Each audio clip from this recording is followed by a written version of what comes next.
You're welcome back. We're still under what to sell, the part B of lesson 3.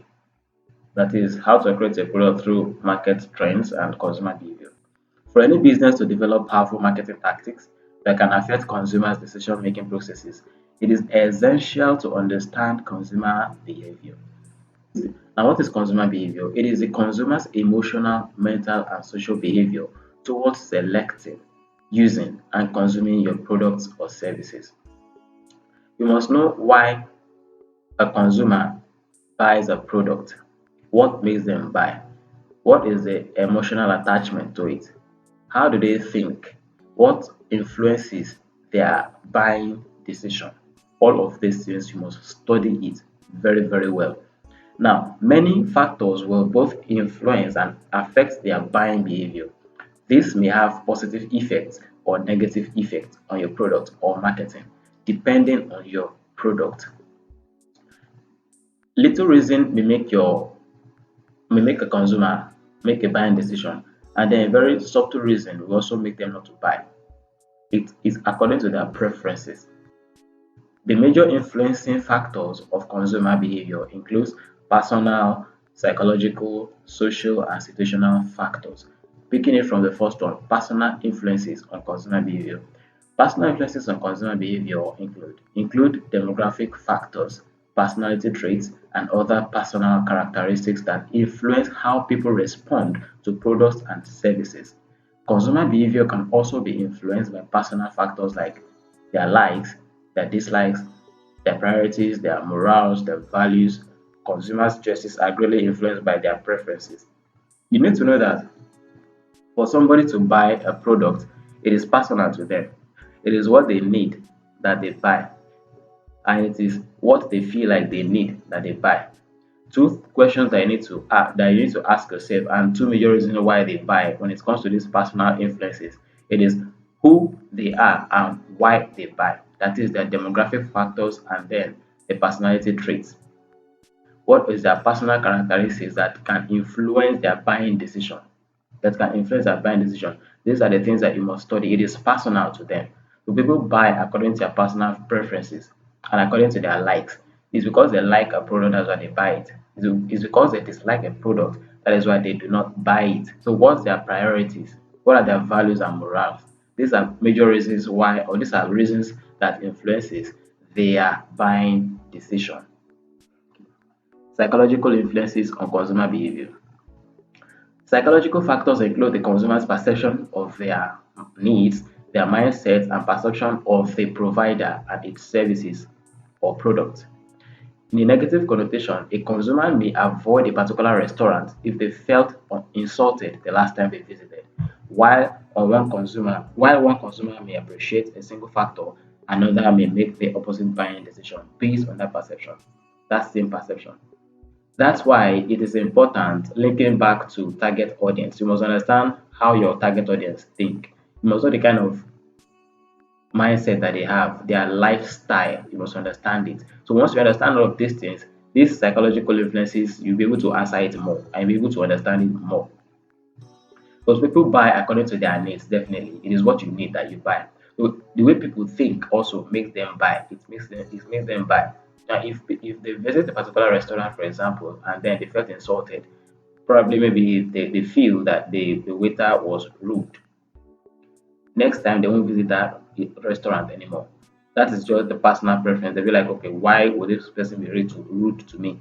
After all, I'll pay them. So such negativity can make them not to purchase from Mr. A and then they will purchase from Mr. B. So this simple reason influence them a lot, psychological influences. All right. Now the next one is the social influences on consumer behavior. It can be an existing social circumstance that the consumer aspires to. This include family and friends, acquaintances, and due to social media or perfect strangers online. Social media or social activities or social influences actually affect the way people buy. It affects it.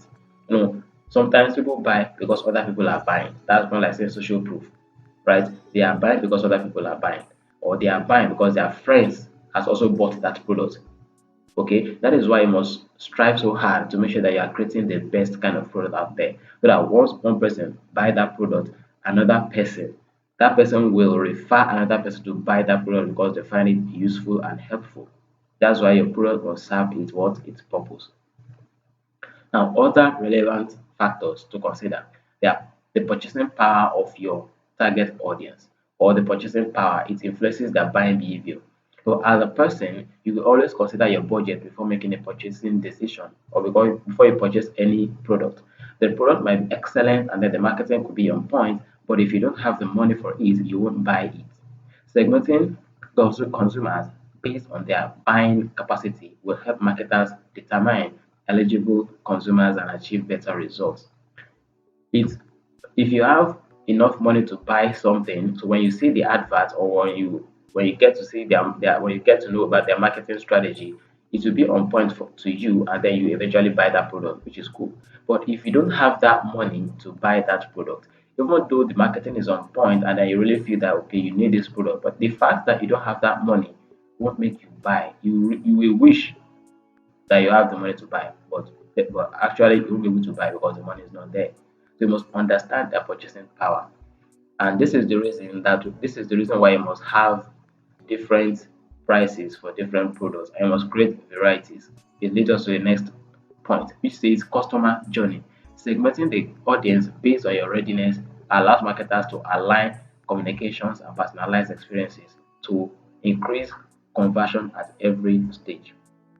Moreover, it helps them discover stages where customers are not progressing so they can identify the biggest obstacles and opportunities for improvement, even on post purchase behaviors. Now, the thing is that you must, you must, in order for you to be able to sell more and sell better, like I said, if you, for example, if you have only one product and then you're only advertising that one product, there are some people that will need that product, but they won't be able to afford it. What do? You segment them. You segment them. There are some people that they've been taken from level A to level B. So you should have a product for them. Some they are in the level C, you should have a product for them. Some are in the level D, you should have a product for them. So these varieties will help you. You know, definitely you have their different prices. So it will help you sell to this particular set of buyers. They are still your target audience, but they are in different stages. So you'll be able to sell to them differently at different occasions. I don't know if you understand that. For example, is you create two different kind of products or three, for example. The biggest product will carry the biggest price. Maybe like if you sell that thing for a 1 million naira, for example, that would be the only if that one was the only product before. Now because others won't be able to afford it and then they need it, what you do is you create a smaller version of that product. Then that one may go for any price of your choice. 200K, 100K may go for any price of your choice.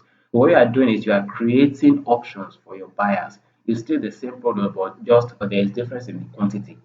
If one carries 100 pieces, for example, the product carries 100 pieces inside that package, then the one of the 100, that's one for a 1 million naira. Now, the one for that 100K now may carry maybe like 50 or depending on your calculation, maybe 50 or maybe 50 pieces or 10 pieces or 5 pieces. It depends on you. I'm just trying to explain it generically so that you understand it very well. So you need to create variations for your buyers so that they will have options to choose from. Because if you have a single product for them, some will not be able to afford it. So you need to put in mind their purchasing power. This is the end of the lesson 3. We talked about market research, right? Like market trends. Then part B is the consumer behavior, which we just concluded just now. So see you in the next video. See you in the next lesson.